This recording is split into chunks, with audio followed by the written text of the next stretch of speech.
Hola de nuevo. Somos el Yugo Eléctrico de Alicia. Estamos aquí con el recital Alicia y la Constante.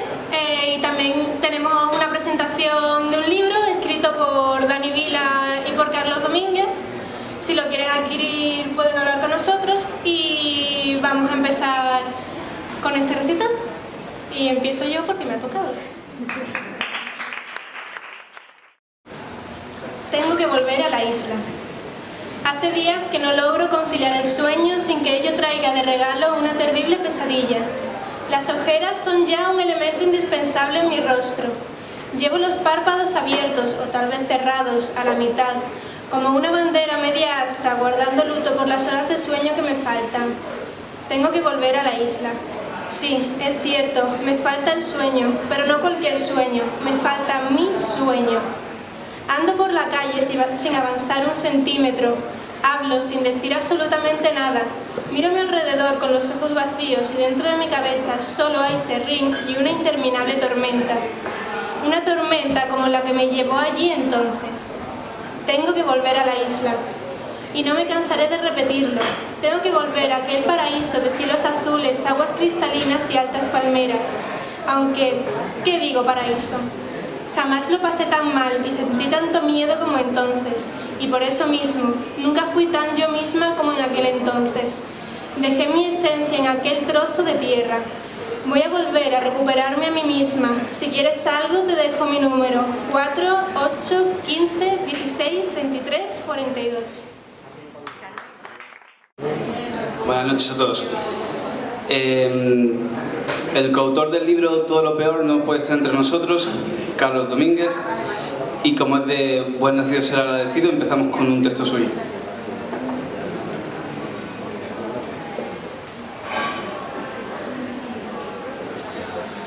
Es un poema que se llama Madre y que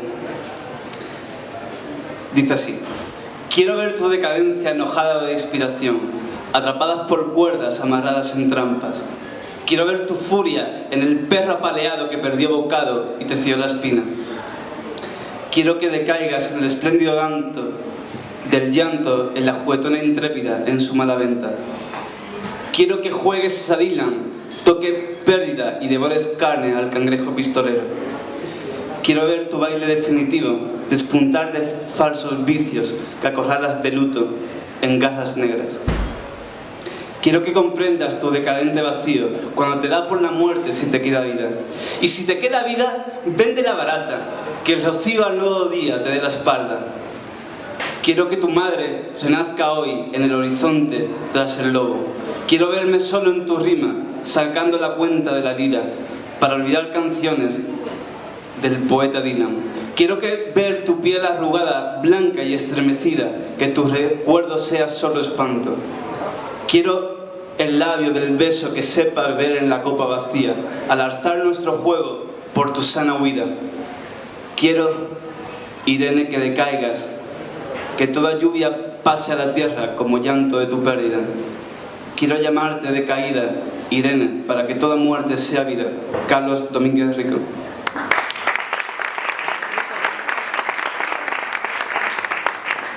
Esto es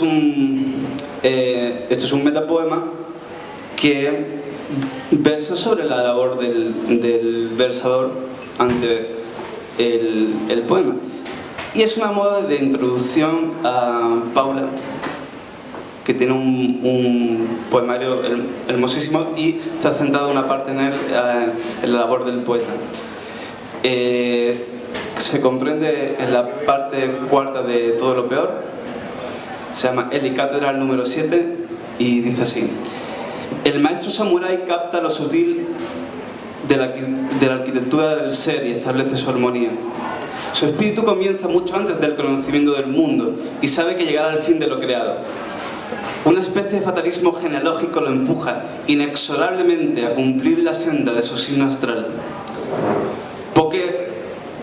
Pocos hombres redimidos, salvados de la horca, predican la fe y la salvación eterna. Empero, el verdadero hacedor sí, porque la sublime bondad de Dios lo impulsa a buscar comunicarse mediante la creación distinguida, porque para el místico terráqueo sí existe la vida antes de la muerte. Postdata. El versador continuará entretejiendo decasílabos para no pensar tanto en los rostros queridos de Buenos Aires.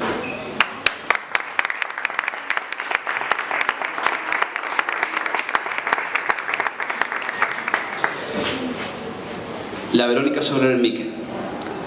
A esas horas tibias del anochecer que tanto me recuerdan a tu espalda o a tus muslos, alguna amante disgregada escribe sobre el espejo del cuarto de baño con carmín aquel epigrama de Javier Egea como una venganza. En estas noches bárbaras, los únicos rojos solo somos tú y yo, Claudia. Hola, buenas. Mi nombre es Paula. Para los que no me conozcan, voy a leer unos poemas propios.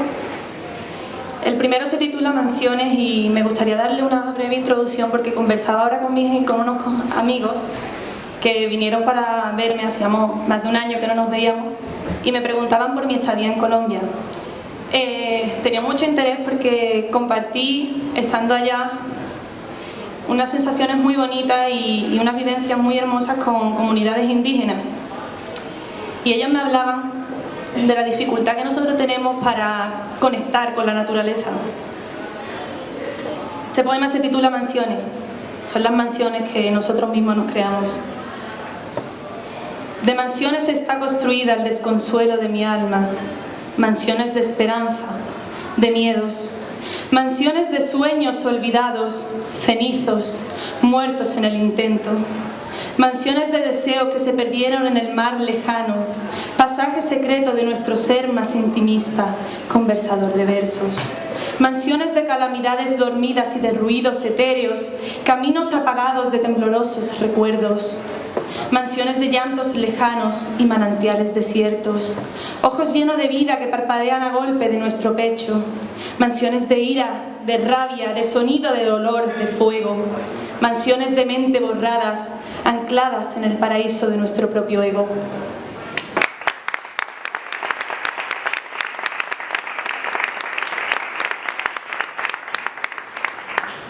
El siguiente poema nace de una experiencia también muy bonita, y es que estando en Colombia me invitaron a declamar poesía a una cárcel de hombres.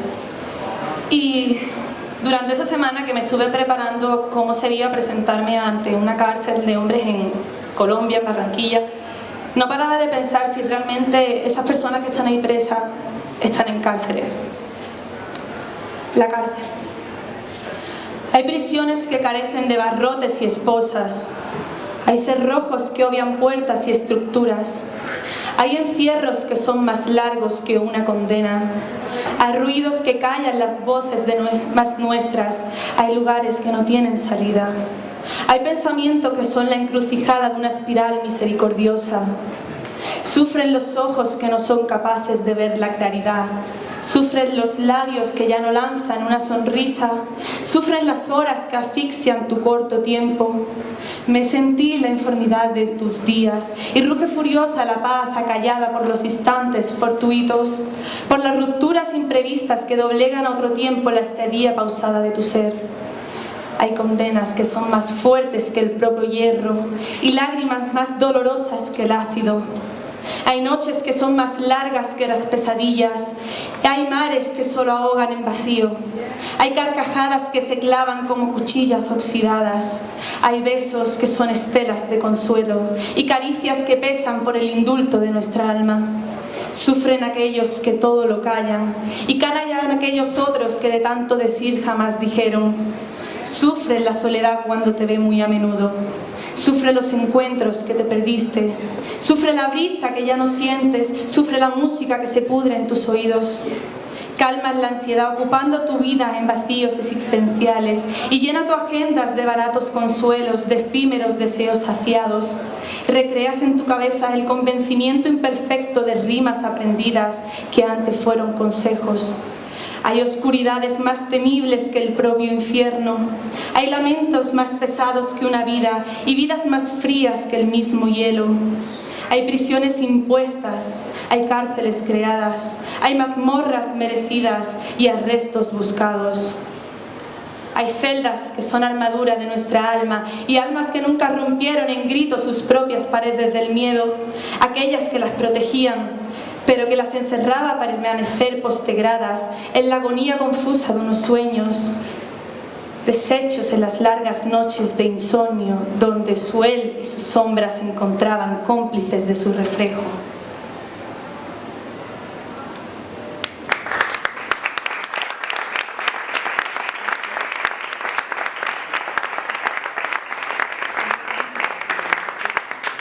El siguiente poema, para los que estuvieron en el recital anterior que se dio el viernes, hubo un cuento que yo leí que se llamaba Desnudez y relataba una historia de amor que se apagaba y mencionaba unos versos de silencio. Este es el poema. Crecen las letras entre encuentros y desencuentros, construyen enredaderas de versos que palpitan en los susurros nunca dichos y viven en la musicalidad de la brisa y se esconden en el cobijo del silencio. Nacen poemas de surcos desiertos y de los pastos de secano mecen los ríos de fábulas y cuentos. Crecen lentejuelas de las matas tristes y brotan cascabeles de lechos resecos. Palabras que saborean el torpe balbuceo de unos labios dulces y esculpen sonidos insonoros, callado por el eclipse textual de una mirada que componen parpadeos. Pentagramas de hilos plateados, bordados con las caras de la luna y los bostezos de su despertar al amanecer, que rodean la soñología en el desaprendido mundo del querer. Crecen las letras entre alientos y desalientos y se reconstruyen como laderas de terciopelo que se esconden en el aroma de las noches de agramante y penetran los poros sedientos de vida, de amor, de sueños, de reclamos mudos, de versos de silencio. Muchas gracias.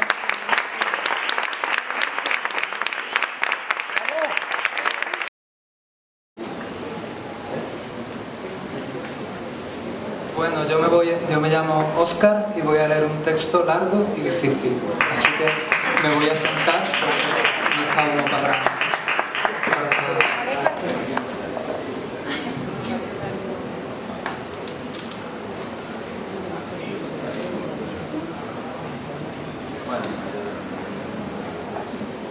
todos. Se llama Cardiología y está dedicado a un amigo que no está aquí lamentablemente y no es Carlos, se llama Manuel y se lo iba a dedicar si hubiera estado aquí porque es aficionado a la filología y será cardiólogo sentimental de profesión.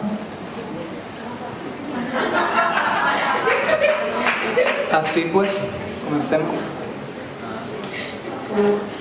Cardiología. La palabra amor se remonta al indoeuropeo amma, forma cariñosa de denominar a la madre, que da mamá en español o ma en hindi o en gaditano, a la que se añade en latín el sufijo or, presente aún hoy en palabras como dolor, color, ardor, etc. En un tiempo infinitamente remoto vivían protohombres que hablaban el lenguaje de la mítica Indoeuropa. Lo primero que esta simbólica humanidad primigenia sintió como amor fue, según parece, el calor de la madre. Luego esto se irá aplicando, por extensión, a otras clases menores de afecto, en las cuales muchos individuos proyectan, como bien sabe Freud, la figura maternal, como el amistoso, el romántico o la compasión por todos los seres sensibles. Algunos señalan que amor viene directamente del latín y que supone la aplicación del prefijo de negación a la raíz mors mortis, significa muerte. Así, el amor supondría lo eterno, o lo que provoca la ilusión de serlo. Es una etimología falaz, pero no por ello carece de potencial poético. En este orden de cosas, no sería más descabellado suponer que se refiere, en lugar de a la falta de muerte, a la carencia de costumbres, en latín, mos moris. Desde este punto de vista, la relación de pareja, más que por su eternidad, adjetivo que, visto lo visto, en el mundo real es difícil aplicarle, se diferenciaría por romper la norma, lo habituado en el resto de relaciones humanas, por ser aquel pequeño escondrijo en el que dos seres se sustraen al mundo de las leyes de sus semejantes, de los hábitos de su tiempo, y se unen en un lazo secreto que comparten con sus padres y los padres de sus padres, y con personas de todos los lugares y todas las eras. alcanzando así lo universal por una vía más realista que el ingenuo ensueño de eternidad. Pero puede aportarnos más conclusiones el término que se refiere al habitáculo tradicional del amor y en general de todas las emociones elevadas. En lugar del sentimiento en sí, cuya etimología está blindada por su mayor importancia, tal vez nos suelta alguna prenda su encarnación anatómica y terrenal. Quizá haya sido protegida con menos cuidado. Nos referimos al corazón, cuya etimología oficial proviene del protoindoeuropeo kerz, cuya raíz más antigua conocida en las lenguas reales, el indoeuropeo es una lengua sintetizada en laboratorio a partir de lo que se conoce, apunto yo, cuya raíz más antigua conocida, repito, se encuentra en el sánscrito hrid, bueno, disculpadme mi sánscrito, que significa lo que da saltos, y desemboca en ridia y luego cardia en griego, de donde proceden la mayoría de las formas latinas, germanas o eslavas. En latín será cor, de donde surgen en español muchos verbos y muchas palabras en general. Concordar son corazones al unísono, recordar es devolver al corazón lo que había perdido, cordialidad es dar el corazón y cuerdo es quien lo tiene en su sitio, etc. Si comparamos las diversas formas en las lenguas existentes hoy día que proceden de cor, tenemos cuore en italiano, cor en rumano, que en francés y entre muchos otros, corazón en español. Llama la atención que esta última versión sea mucho más sofisticada y añada un azón de invención propia, culminado en un sufijo aumentativo ona, como si participara, en comparación con las otras palabras, de la estereotípica actitud chulesca española: el mío es más grande. No obstante, si admitimos el sufijo ona, corazón, debemos admitir que lo sufijado no es cor, sino coraza, palabra preexistente en el idioma castellano que se remonta a coriacia, latín, corium, cuero, etc. Ahora bien, si una coraza es una capa que protege del mundo físico, el corazón, la gran coraza, puede proteger también a otros niveles. No tiene por qué ser solo un refugio contra el temporal, un abrigo peludo o un muro denso, sino también un refugio anímico que separa emocionalmente a dos individuos de las personas de su entorno, un vórtice sin fondo que absorba a sus integrantes y les hace enfriar el vínculo con los antiguos acompañantes de sus vidas. En el peor de los casos, esta coraza enorme engordará tanto, henchida de este amor abisal, que asfixiará a sus integrantes y romperá la unión que los alimentaba. Solo en el peor de los casos. Esta concepción posesiva del amor se ve enriquecida con un análisis más en profundidad de la palabra coraza. Si buscamos algún otro afijo en esta forma ya desposeída de ona, podemos reconocer el prefijo co, que implica acción conjunta, como en colaborar, cooperar, cofundar, etc., añadido a la raíz raza, co-raza. Este detalle subraya el aspecto solicista de la relación egoísta, infantil, avasalladora que acabamos de describir, que se produce muchas veces entre personas inconscientes de la amplitud del globo terráqueo y de la abundancia de su población. Para producir la ilusión de predestinación o lo que fuera, es necesario no plantearse por qué, de todos los millones de seres humanos que pueblan y han poblado y poblarán el planeta, y comparándolo con el pequeño porcentaje que es posible conocer en una vida mortal, se haya producido la casualidad de un encuentro tan trascendental entre dos seres. Una observación fría relativizaría lo mágico y conduciría a un pragmático: bueno, esta persona es lo mejor que he encontrado en esta ciudad hasta ahora, y habiendo gastado una mínima parte de mi energía en ello, de los millones y millones de su sexo que andan sueltos por el mundo. No obstante, cuando se vive en una ilusión de una especie de predestinación, el amor de tipo posesivo se puede ver bien favorecido por la escasez de mira que favorece el amor cerrado, localista, intrarracial.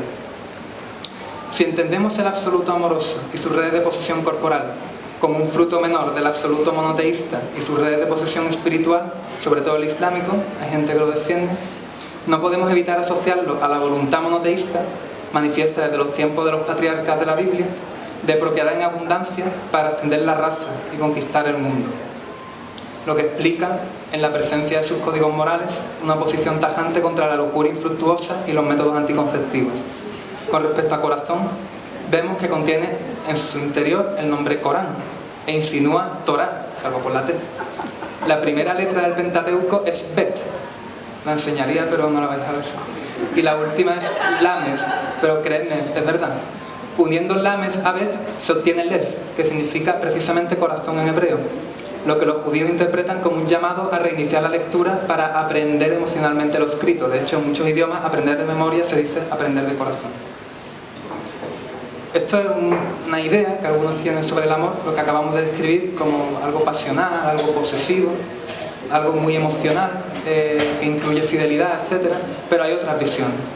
Por ejemplo, la visión de los sabios, los místicos, los ascetas y demás gente de esa calaña desde que el tiempo es tiempo, que prefieren primar la cabeza al corazón, prefieren primar el intelecto a las emociones.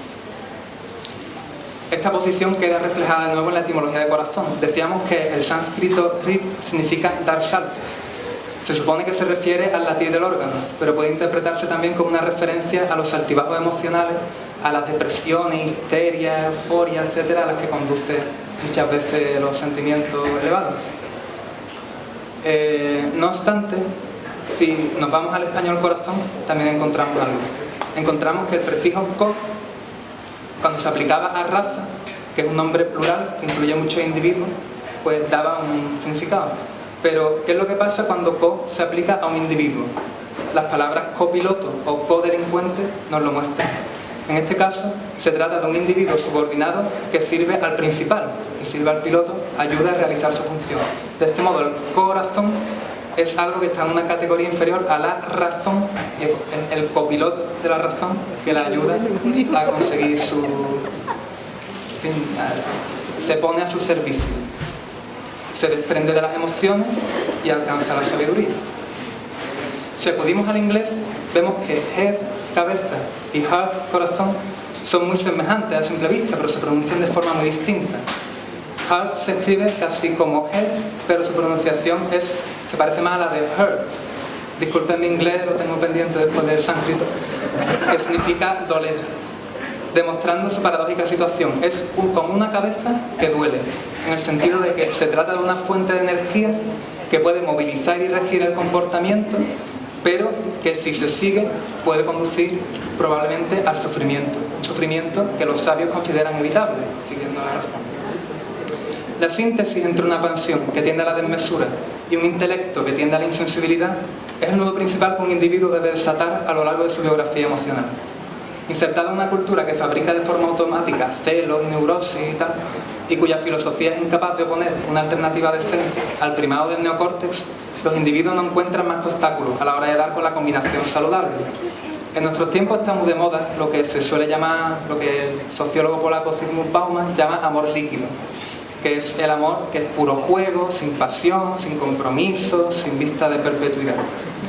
Los que practican esta forma de resolver el dilema sustituyen su corazón por corazón, que es corazón en miniatura, o por corazón, que es cirugía estética, o por corazón, que son los ligues de chiringuito.